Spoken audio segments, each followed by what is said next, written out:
Yo, Welcome to FamZone TV. Welcome to FamZone TV. Your host Dean, aka Peter Beardsley, aka Ian Rush, aka Stephen Gerrard, and my co-host just D man, Dizzle, you know my thing. Obviously, we've got my brother FaZe here, Chinks FaZe, my brother. This is man went to school together. That's what people don't even realize. Trust me. This is my brother for real, fam. You know what I'm saying? family. That's my Jenna, man. Like real life, you get me? This is not like no online streaming thing. Trust me. You get me? This is like from young, you get me? But yeah, no, man's just gonna talk about a little bit about the Villa Liverpool game, Arsenal Chelsea game. Obviously break it down a little bit, what we need to do, what we think, what it means for us and stuff like that. Hooks might join us in a bit, he said, but it be what it be. You know what I'm saying? But yeah, Chinks, what are you thinking about the game anyway? Let's start with Liverpool, Arsenal Chelsea. Chelsea, innit? Don't have high hopes, man. I don't have high hopes, if I'm gonna be honest, man. We look like we can't buy a win right now. We ain't scored in 3. Our form's atrocious. The tactics ain't working. I think the players are. I don't know if I'm listening too much into the football fan media, not looking into what's going on with the team, but it just seems diabolical right now, man. And Chelsea just won 8. They're scoring 8. We're not scoring none in 3. I'm hoping to be here, and you lot are going to give me some positive enlightenment to have help towards the game, because I genuinely don't, rude boy. See, my thing is more about the of course it's a tricky game, obviously Chelsea are seen as getting their act together. We're seen as we kind of lost our way a little bit. But me personally, I feel like it's a lot of like erratic behavior too early. Like I feel like a lot of people are like I say, there's not a lot of context that gets put to what's actually happening, what's going on, what our expectations are, what Chelsea's expectations are. Because to me, like we all know bad periods happen. I mean, would you rather a bad period happen at this point of the season when we're 7 points over Liverpool, or would you rather a bad period happen when we're chasing for the title in the last 10 games of the season? That's how I see it, because we have like to actually throw a little bit more context out of there. I know people always say, "Oh, you have to play everyone fixtures and whatnot like that," but the facts are we have had a lot of what we class as tricky games. Even though every game's tricky, but we have had a lot of tricky games out the way, and red cards and all that stuff. We've had a lot of red cards. We've had a lot of I feel like the fanfare around it is just a little bit more dramatic than it actually needs to be. That's how I see it. And not a lot of people agree with that, but that's just how I see it. I don't know how you see that. No, you're right. Everyone's exaggerating and reactionary and stuff like that. But it's just looking on the pitch, man. It's just like the style of because you remember when we went to Spurs and we just went there. It was a rough game, not nice, not pretty, just 1-0, set up shot, go home, innit? So he's obviously adapting that style of play in all the games. But with that, you're not supposed to concede.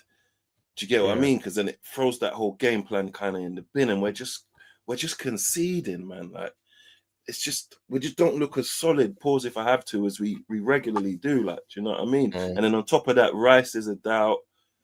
We got Partey at right back. Ben White's not 100% fit. Calafiori's out.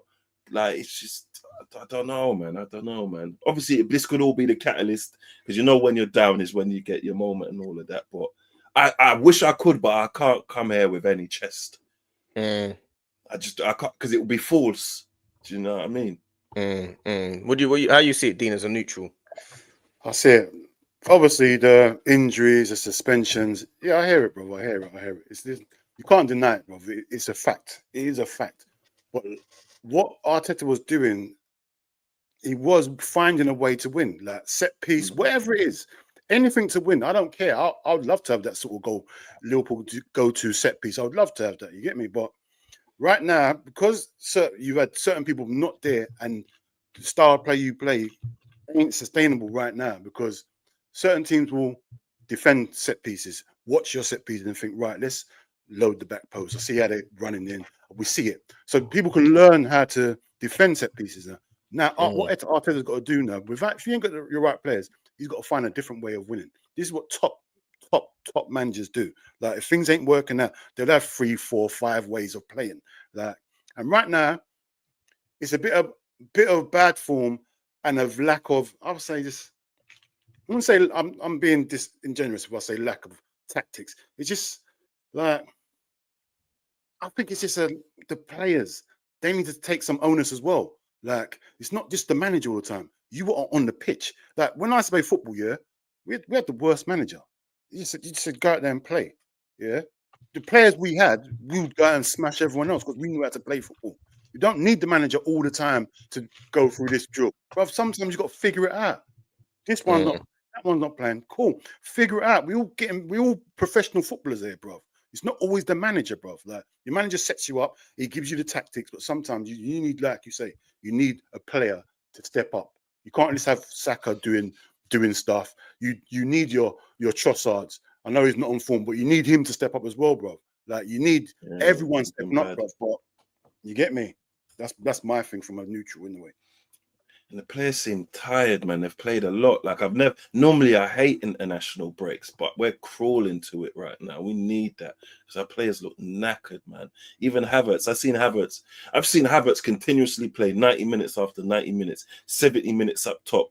Last 20 minutes, he switches into midfield and just starts battering people around and all of that. And at the end of the games, he's even looking knackered and dropping to the floor. Like, we need the break. We just need to get to the break safely and then just regroup and go again.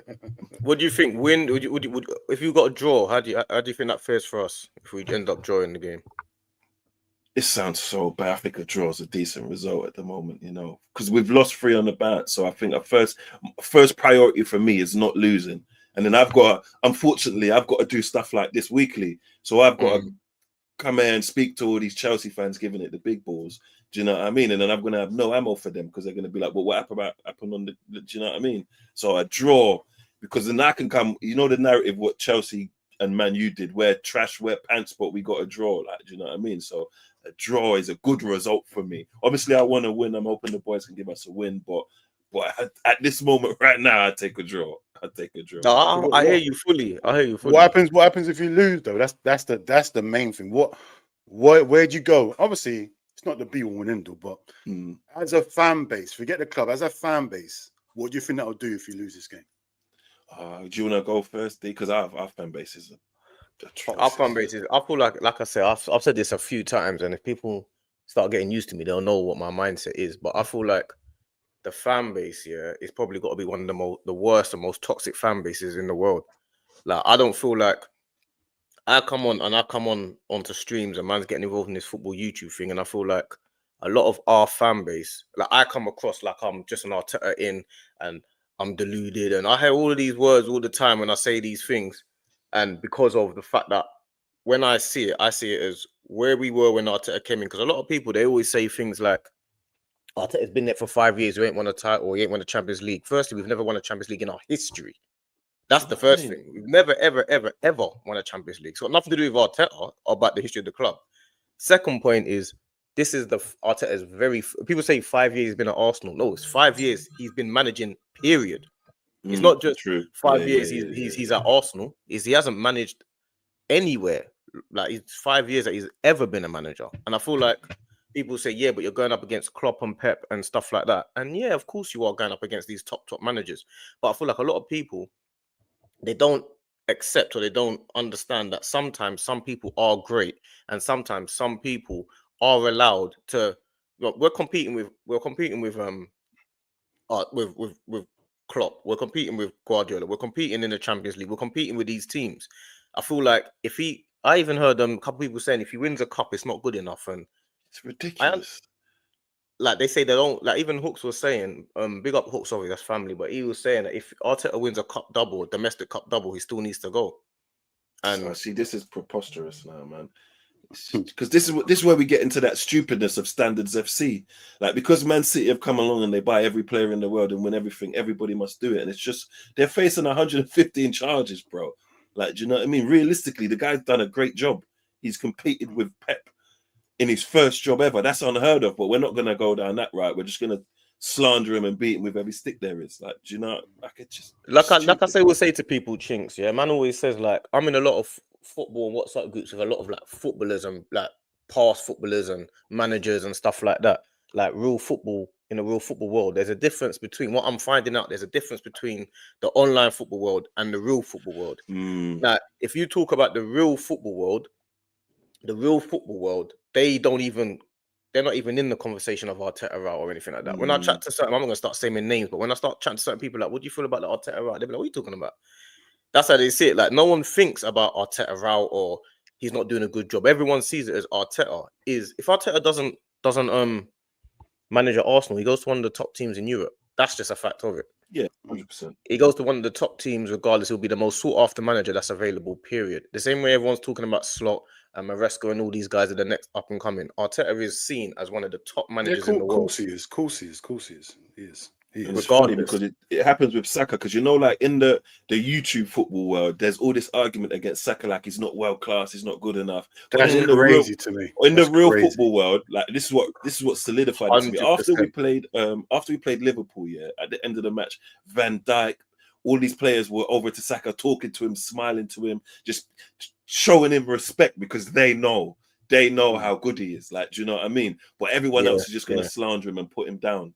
So you're right. The YouTube world of football and the real life world is two completely different. It's two completely different things. No one's feeling like Arteta. You have to win the league when you. That's like I always say. The analogy I always give is the Usain Bolt. Pep Guardiola is the Usain Bolt of this generation, and your Usain Bolt was a freak of nature. Pep Guardiola is a freak of nature. If you can beat him once or twice, of course, that's what we all want as a fan base. But to say Usain Bolt is breaking world records and doing that, and to say if you didn't beat Usain Bolt, then you failed. I mean, you've got to really put it into real life. Like, are we really looking at Arteta saying you're supposed to be beating? I mean, you just got to look at if it was really like a real life betting odds, like if you was actually be betting odds for real, and the bookers didn't want to lose money, Arsenal would be 20-1 or something like that to win the league over Man City. We wouldn't be neck and neck with Man City because we've not done anything to deserve to be neck and neck with Man City. Man City have won 4 in a row. They've won the Champions League. They've got unlimited money. You got Guardiola, the best manager potentially of all time, with as much money as he wants. That is alone going to be a serious battle that you have to overcome. Not to say you can't. You obviously want to, and we're trying to do that. But you've got to understand that to get over the line. I'll get through to the comments in a little while anyway. But to get over that line, you've got to allow him to actually get over the line. He's brought us to the king table. Now you've got to try and slay the king. You're just saying you should just go and slay the king instantly. I feel like a little bit unrealistic. And Arsenal fans are too entitled because they think about the 2002, 3, 4 teams and stuff like that. I feel like we just forget. Like, yeah, come on, guy. Yeah, I feel like we forget that no matter what happens, you still have to actually get over the line. And I say to people as well, another thing I say to people is if you feel like Arteta should get over the line and you want a new manager in, how long do you give that new manager if all Arteta's got to do is get over the line? We say we sack Arteta tomorrow and a new manager comes in. By rights, you're saying the new manager should take us over the line the next season, isn't it? Because we've got a team that's right there, right? And this is how you know they're just led by a narrative and they care more about the opinions of opposing fans than actually what's going on with the team. Because these same people will say, oh, we need a striker, we need this, we need that. So by you saying that, you're admitting already that Arteta doesn't have the team to win. Do you get what I mean? So therefore, beating him with the stick that he didn't win, even though in the same breath you'll say we need players, is contradictive because he doesn't have the squad to win. Like, do you get what I mean? Yeah, I hear what you're saying. It's true. It's true. That's to me, that's just how it is. I don't know what, like the Chelsea game. I mean, it's a big game because obviously it's a lot of the fanfare, but it doesn't define our season. Yeah, it's not going to define us because you got to remember this year, like nothing's fixed yet, and especially every game I've heard this season when Arsenal plays their most important game. Like last game was the most important game. Now, if you lose against Chelsea, the game after the international breaks will be your most important game. Yeah. Where does it end? You get me? Where does it end, bro? Like end of the day, you're not at the race. Like it's just like everyone can go through a mad phase. Like it's too much of a meltdown here, bro. We played 10 games. We played 10 games. We're not at the 30 game stage where you're 10 points behind and it's a myth. Man City's doing madnesses. We're at a 10 game stage, bro. There's no trophies being handed out yet. Otherwise, I'll be the happiest person. You get me? Like, so this really, man, we just need to calm down. I hear that it's going to be hard. If it was just Man City and Man City were in form and they had no injuries, yeah, that's a different thing. Man City are not in form. Liverpool have never been in this position with this new manager. Yeah, so you don't know. We can't even say, oh, you know what Liverpool's going to do. After the thing, they're going to run off of it. We don't know. We don't know because our squad's not great enough, good enough as well. So we just don't know. So all this meltdown don't make no sense to me, bro. Anything can happen, bro. It's still early in the season. Our fan base is the best and the worst, man. I'm telling you. I don't know about the best. I don't even know if it's even up there with the best. I mean, no, you know what it is? Because AFTV, like our fan base kind of set off this whole football fan channel thing. So IFT was the first one that kind of boomed at a point. Like, do you know what I mean? I think online we probably have one of the biggest fan bases. Do you get what I mean? Definitely. But then there's so much negativity in it, and then you know what you do? Say like like Lee Gunner and Northside. You know, like they're just like innately negative fans, innit? So what you get is you get opposition fans tuning into them, but they're only looking for the negativity in it. So then I've got to battle opposing fans. But that's why I started this. That's why that's why I jumped on this football thing. Because man wasn't really doing the football thing like that. Obviously, I'll talk about it behind the scenes. But that's why man started it like this, because I wanted there to be another version of what I actually believe. Because I've actually been to certain games and I know how much of a maniac Arteta is in the flesh. You understand? I know how much he works. I know how hard he's hard on himself. I feel like people, they're giving him a hard time based on what other people's expectations are. Like I say, Arsenal, Liverpool, Tottenham are building clubs. That's our ethos of our institutions. Man City, Man United, and Chelsea are spending clubs. So you guys spend money to get instant success. And we just don't have that luxury. Arteta has taken us from eighth finishes, because what they do, they beat him with loads of sticks. They say you haven't won a trophy, but then he wins the FA Cup. But the FA Cup's not good enough. Okay, so you want it to be the Premier League or the Champions League. We've never won a Champions League in our history. So basically, it's only the Premier League. That's basically what you're saying. He should be winning the Premier League. But we were 8 points clear and didn't win the Premier League. So now we're 7 points behind. All of a sudden, we're out of it. Yeah, for true. Like you got to put a bit of balance to what we're saying. And a lot of the time, it's always rival fans that believe that their expectations on their club should be the same for us. You can't tell us what our expectations are. Do you know what I mean? Are you telling me what my expectation is? I know what my expectation is. My expectation is now we're competing. If we get over the line, Arteta's done a brilliant job. I see people saying, Arteta, is he doing a good job? Yeah, he's doing a good job, but he hasn't won it, so he should be sacked. So you're going to sack a manager that's doing a good job. That's crazy. And then not to make, remember you said you got Pep, you got all these variables, and then you got to fight the refs. Like, you know, you got to fight the refs as well.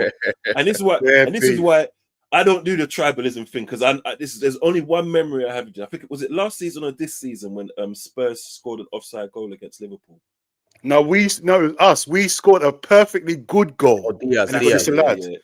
Yeah. So, but me, because some people are going to do the Shabers thing and be like, "Oh, it balances out. It shouldn't be like." No, that's an incorrect decision. That's and stuff like that needs to stop. Like, do you get what I'm saying? So, and I hate when people do it to us, like, "Oh, don't complain, don't do." Like, say for example, we lost the league by 2 points. Was it last season? Last day of the season. When we played Villa, you see Joe Willock. It's not official because he can't say it officially. You see when they said the ball never went out. Oh, Newcastle away. There's rumors where Joe Willock said, "Yeah, the ball did go out." You know, he said it to his inner circle. People have said, and then on top of that, is it Joe Litton or whoever was climbing on Gabriel's back to head the ball in the goal? So that's one game we've lost directly, I think, due to refereeing decisions. So that could be 1 point, potentially 3. Who knows? And then on top of that, you see, was it last season? Arteta got sent off, and then we didn't have him on the sideline against Villa. A game we lost. I think Arteta, a lot of his manager at first, like he started in kind of COVID to a degree, where the stadiums were quiet and you could hear him on the TV telling the players. Like he's a very hands-on coach. So him being on the sideline for us is extremely important. With the amount of changes and tweaks that he does live or in the game while we're playing, is a very important part of what we're doing. So even the fact that Arteta is one of the first manager to be on that season to be sent off and stepping out of his technical area, where managers do it week in, week out, I think that cost us in the Villa game because we didn't have our manager. So that's 2 things the refs have done that I feel directly impacted our season. And I agree with you. I even feel like certain things when I talk to certain fans and when they say things like Declan Rice should have been sent off, he shouldn't kick the ball. I just feel like sometimes, I understand that the thing of, we want Arsenal to do badly and we don't like this and your rival fans, but sometimes there is for the good of the sport. Like people always forget, like, what about the actual football that we're watching? How about that? Does it help football as a whole that Declan Rice kicking the ball 2 inches is a sending off? Does it help Trossard kicking the ball 0.6 seconds after the whistle is a second yellow? Does that help everyone? The handball rule in the week against Inter, does that help everyone? Because you're going to get those decisions at some point as well. Like, people don't talk about it in a football sense, more in a rival sense. Listen, see what you're saying there. I've been saying that for years. Yeah, exactly what you're saying there, Dean. Because like, just from my experience with Liverpool, yeah, because we was called Liverpool and all that crap, yeah. So I thought, you know what? Let me go and check this out. When I checked it out, right, we were second bottom of positive decisions from VAR, and like the top teams were Man City, and I'm thinking, because we had one or two games where the VAR overruled stuff. Now the narrative that it's Liverpool, because it was that season we won the league, innit? So there's a narrative, bro. And when you check out the facts, the facts point completely the other way. But like you said, there's certain things there. Yeah, certain things you're saying there, yeah, bro. But I hear you. Like, it's for the better of the sport. Like Declan, that kick, that he moved the ball and the guy kicked him. That's crazy. And the worst one for me was the Trossard thing, yeah, because it was literally like he was in the phase of going to kick the ball. How do you stop midway, like going to get the ball? Sometimes you got to use content. Like, he's kicked the ball, fair enough, but just give yourself a second to breathe. Think about what's just happened here. Last second of the first half, he just wants the ball gone. The whistle's going to go for half time. Think about it. Like, decisions like that, I hear what you're saying, D. I've been saying things like, because we've had a lot of shit happen to us over the years as well. Like we're going down the rabbit hole of everything has to be perfect. Football's not a perfect sport. You can't be perfect. You can't get everything right. You can't have every single VAR decision getting involved in everything. It's just ruining things, bro. It's annoying, bro. Trust me, man. Yeah, you don't even know what's going to be happening in games anymore from these referees, man. I feel like it's you can't even celebrate a goal. You can't celebrate nothing. You can't have real emotions no more. Yeah, I feel like every time I watch a goal, I'm like, there's no like, you see a goal, you know it's perfectly good, but you're still just waiting, thinking, it might not be a goal. They might find something that over there happened. Like, it's making the sport crap. Yeah, come on, Aaron. Babs gets so much hate for saying opinions, but I bet no one is going to say nothing to you, man. Yeah, obviously, you know that. Come on, family. you know this. You know what I'm going from. You know, no one's going to say nothing to that. This is not online YouTube, but this is like man that have decided to do online. It's different, fam. You get me? Come on, man. But yeah, in relation to those refs, like you said, even certain decisions like the Diaz one, to me, like certain rules, crazy. Yeah, but the Diaz decision, okay, it goes in, cool. A minute later, you can just say, "Oh, it was a goal, guys. Stop. It's a throw in. Stop." No matter what, stop the game. I don't care what you're doing. It's because you took the throw on. I don't care. Stop the game. It's a goal. That's the bottom line to it. Because the game restarted, who cares? It's a goal. It's a perfectly good goal. Go halfway line, kick off. Don't we throw the ball on there. I don't care. Yeah, I don't understand it. Obviously, everyone knows Chinks already because they come over from Never a Foul. So this is Chinks phase. Football guy, online entrepreneur. He's a character online. You get me? Like, you have to make sure you go and I will put his thing in his description anyway. But you don't have to go and like, subscribe, share, comment. Man. Good comments, bad comments. It don't make no difference, man. Man. I want all the comments, man. Water for ducks back. All for those that just came in. A few people just came in just nice. Water for ducks back. We don't mind, man. If you disagree or with our opinions, we're one of them we're them YouTubers that. It's all interaction, man. If you disagree, say you disagree. We'll just debate that here and now. It's what it is, man. It is what it is. Everyone's got the right to their opinion, bro. That's what football's about, man. Yeah, you can't all think the same. It's not that deep. We can't all think the same, but I just feel like we have to put context to a lot of stuff where people say that's all it is. Context. I like to add context. That's all it is. People will chop you down for that. If you say, "Oh yeah, let's look at a thing," like I say, expectations on Arteta are because he's put those expectations on. Like, why would the board sack somebody that they feel can get over the line? It doesn't make sense. If the board feel like you can get over the line, and I feel like that, I feel like Arteta can get over the line. Why would I sack a manager that I feel like can get over the line? Like, only time I will ever feel like Arteta shouldn't be here is when I believe Arteta's lost faith, because I believe that his character is like enough to say, yes, I believe I can do it. So why would I lose faith in a man that I believe can do it? Don't make sense just because you tell me to. Don't make Not no to me. sense. Like, Not don't to make me. no sense, bro. I've been Arteta in for since the beginning. I wanted Arteta before Emery because I just felt like Arteta. And even if there's anyone that knows how to get over the line, not even get over the line, but has an insight into Guardiola, it will be Arteta because he's But who? been there. But who? All right, they want Arteta. Who do you want in? Yeah. Who do you want? Who can you Mm. guarantee is gonna just go here and take over Pep? Who can you guarantee? That end of the day, You're why right. not have the person that's more or less he's here ready? He's brought you to second place.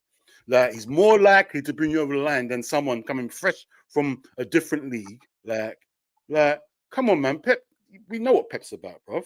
We know what Pep's about. Like even Klopp couldn't he only did it once against Pep. So come on, bruv. Come, we gotta be realistic sometimes. You get me? As usual, Hooks is coming with why should I have to die, tried or die by something that I can clearly see is dying.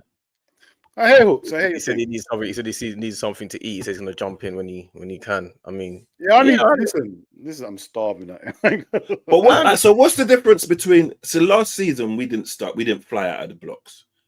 I don't know. Before the last game we lost, I think there's 1 point difference between where we were Aiden. and last season. Yeah, the name go on, sorry. What name? I'm lost. No, you can see the name. Aiden's not, playing no, games. I hear you. You mean, wait, before you swap. Can you swap us over? Because that's crazy. I'm not claiming it. Yeah, that's better. That's better. Yeah, go on. Sorry, bro. What was I even saying?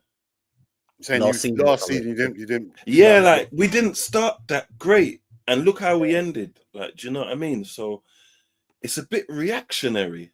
Like, because is it dying? Is it 100% a conclusion that what's going on is dying?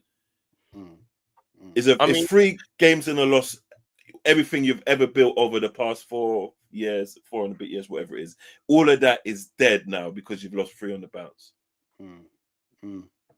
But I'm with you. What's the difference? Because obviously you the Arsenal fans. What's the difference? See, last season you said you weren't flying out the blocks. Is it because this season you got to find it hard to score, or is it the way you're playing this season why people are having more of a meltdown? That's what I don't understand. Is it something to do with the way you play?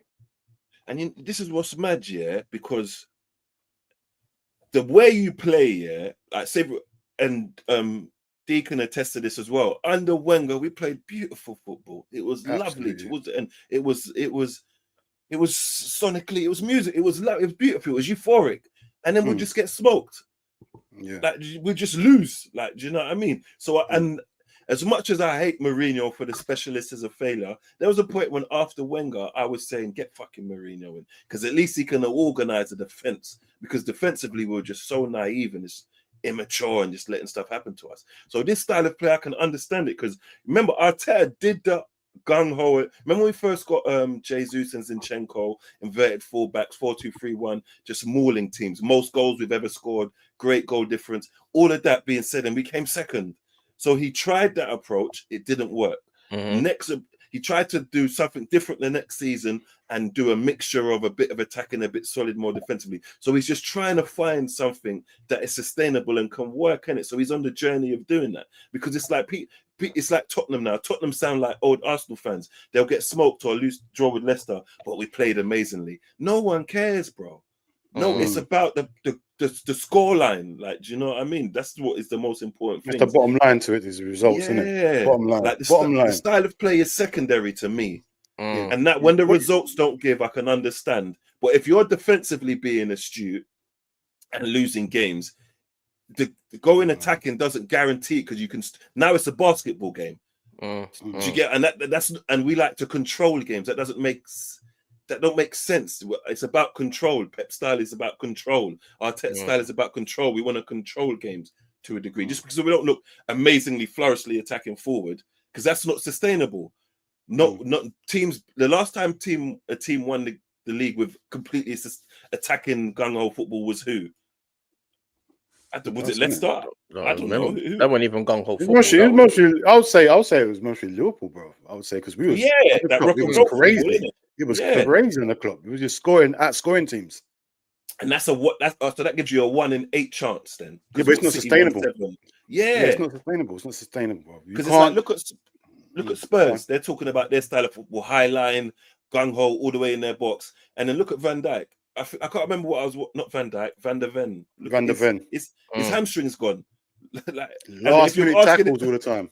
Yeah, if you're gonna be managing these massive spaces and got to sprint all the time, it's not. Your hammy's gonna go. Hammy's gone every other game. But no one believes Tottenham are even ready for title challenges. That's the difference. Like Arsenal are ready for title challenges because of the way we play. Like the way we play is based on sustainability. That's how we play. Yeah. Like the fact that we were getting slaughtered for winning games but not playing well before. Like when we weren't playing well and everyone we were still getting the results. People were like, yeah, but you're not playing well. Now all of a sudden it's the results are gone, but you need to get results. But playing well, like we didn't get the result against Inter, but we played okay. But you lost. True. Yeah, we know we lost, but the performance was good. Yeah, but it wasn't good enough because you lost. Fair enough. But really and truly, the facts are, when you look at it from objectively and not from a rival point of view to say, oh yeah, Arsenal lost. We're happy that Arsenal lost. Ha ha ha ha ha. You got to look at, is Arteta doing a good job? It depends on what you see it as. Because people always say Arteta lost the league, but it's like I say all the time, it's not just Arteta that lost the league. It's 19 other teams that also lost the league. Like people forget. Most saying that Arteta is just a Spanish Moyes. Arteta's got more points in the Premier League season than Moyes has ever got his entire football career. So what does that mean? Spanish Moyes is crazy. It's just narrative. Yeah. Where's the Paella Pulis next? Like she's not. Yeah. Paella Pulis is. I ain't heard that one. That's great. It's just good entertainment, man. And you know what the thing is, yeah. Oh gosh. And just what you got to remember as an Arsenal fan, yeah. You see all these opposing fans that are saying stuff like it's not good enough. He's just like Moyes. He spent all this money. Just remember this. Deep down at the center of their core and their being, yeah, they don't want the best for us. Yeah. So you don't. That's the fact. That's the fact. Don't put too much weight on. Don't put too much weight on what they say. Yeah. Just remember their meltdown. Yeah, they love it. Yeah. I mean, if every other rival manager Arteta left, I'm sure they would all be like, yeah. I would be happy if he left. Me personally, like I've told you plenty of times, like if they sack Arteta, that's one less person I've got to worry about. That's for me as a rival fan. That's me, honestly. You get me? I'm like, I'll like people mostly said the same from that Klopp. Mostly had the party when Klopp was saying he's leaving. You get me? I hate the thing, bro. I hated Klopp at Pool because I wanted him so badly. Yeah, he was crazy. So badly. The Mane and Salah link up was crazy. The Mane and Salah Firmino link up was crazy. Klopp, man. I love everything about him. The way he carries himself, the way he's jovial. He hugs the players. It was such Klopp a has good a relationship time. with every fan base he's gone to. Every club he's gone to. He's got a serious relationship with every fan base and every club. Yeah, man. Like he's a serious manager. So I feel like Arteta is in that bracket. I mean, he's not in that bracket in terms of trophies, but he's in that bracket in terms of the level of manager that he is. Like he's at the highest level, isn't he? Like we can't really deny he's not at the highest level. And everyone has different ethoses. And they don't beat him with the same stick they beat Arteta. What did he get? How much leagues it won in? He wasn't there. Was he there for the full? He wasn't there for the full 8 when Pep won 7, was he? No. But he was there for at least a good 5. Yeah, he was there for a few. Yeah. You know what I mean? And he won 1. But they don't beat him with that stick. Do you know what I mean? Yeah. The fact that he let Pep, he's been managing how long, he's won leagues in all these countries, but they don't beat him with that stick. They just beat Arteta. 100%. And you know, your brother's outside, man. Oh, it's a long. Your brother's outside. Yeah, no, it's still in 20 minutes. 20 minutes. I know he's changed no parking space. He's But if we can, moving on to Slot, I got a big up Slot though, man. Slot's done great, man. He was set up to fail. They always say the guy after the guy. So like the guy after Fergie, the guy after Wenger. We all ripped Liverpool off. They thought they'll be doing no good. I got to actually give him some praise and kudos. I think he's doing well. He's I don't know how he's just made it so seamlessly. I got to big him up, man. It's crazy. It's crazy you're saying it because the thing with me, like I said on the previous one, I said I didn't know who this guy was. And I thought to myself, he's got a crazy job here because this squad is not good enough for one. He hasn't made no signings. I thought I just don't understand it. Brown and Birch weren't looking great before the season started. Like this McAllister, I don't know what everyone saw in McAllister when we bought him. I don't know what everyone saw. I didn't understand what it was. What everyone saw. I wanted Caicedo. Like the whole McAllister thing I didn't see it. You get me? Even I'm not even gonna lie. Even to this second, I'm still not seeing the X factor about McAllister. Yeah, so I thought to myself, we ain't got a midfield. Our defense is getting that. Van Dijk's getting old. Salah's getting old. I just thought it was going to be a mess this season, to be honest. So what he's done with what he's got so far, even though people will say, "Oh, he's got these players," but bruv, like Klopp had these players. You get me? Like this guy is just from a different league. He's here. These ain't his players for one, yeah, and he has had injuries. Not as much as Arsenal. He has had injuries. You ain't moaned about the goalkeeper's not here for a little while. You get me? Elliot would have been playing instead of Szoboszlai because Szoboszlai been stinking the place out. Jota's injured. You get me? Like Chiesa hasn't featured at all. So we have had injuries, but it's just how he's dealt with it. It doesn't look like it's affected us. Like you've got world-class goalkeeper. That should affect anyone. Yeah. Well, one of your world-class players not there should affect any team. Like Kelleher, no one thought Kelleher was like top 5 goalkeepers in the Premiership. So why is it seamlessly now? No one. When I say Alisson's out, people say, "Oh, about Kelleher," but no one picked Kelleher as any top goalkeeper before. You get me? It's just the way we play, bro. Like we try not to give up many chances. Like when it was Klopp, it was basketball, wasn't it? Like you definitely will score, we'll score, you'll score, then we'll go and score 4 goals. That's how it was. We're not doing that. Like we're not burning ourselves down to the ground. So we're having less injuries this season. It's a whole different way of playing. Like we're managing the games. We're not rock and roll football for the whole game. We're giving up possession a lot just to manage our fitness levels. But if it works, it works. You get me? Until people figure us out, it's working. So you know what? Yeah. While it's going good, I'm happy. You get me? Yeah, no, I hear you. No, obviously, man would have carried this on for a minute, but me and Dina definitely got somewhere we got to go, man. Like you said, we're man them, bro. Like this is No, I respect it. We definitely got lives. We got lives. We can't sit here. We can't sit all day. I've definitely got someone outside. We got things we got to go and do. Definitely have to go somewhere. I'm definitely in a different spot. I've definitely got to fly 15 minutes to where Dean is, and we got to go somewhere. Still. Yeah, it's definitely not. We're not completely professional yet. What's it? We're trying to get there. We definitely got lives. Hey, Cheeks, love for coming on, man. Anytime, man.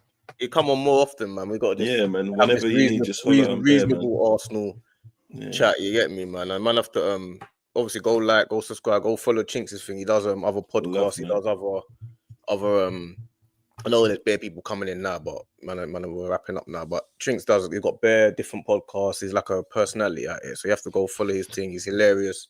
He's serious and hilarious. He does it all, man. You get me? He can talk normally and he can do the joke thing. So man, it's not easy to do this YouTube thing, man. Man, I gotta, you know what I mean? Gotta put the work in from. So but big up, man. Anytime we gotta make more content together, man. Seriously. So anytime you look got anything, just holler me. I'm involved, man. No matter what. No problem, man. No problem. No, 100. All right, yep. I'm gonna go link Dean now. We gotta go. Man's gonna do his match reaction for Liverpool. Wait. You might have to. If your brother's acting up, you might. I can't believe I'm saying this one live. You know, we're talking a minute. You lot, we're out, man. Chinks, love my bro. Love my bro, man.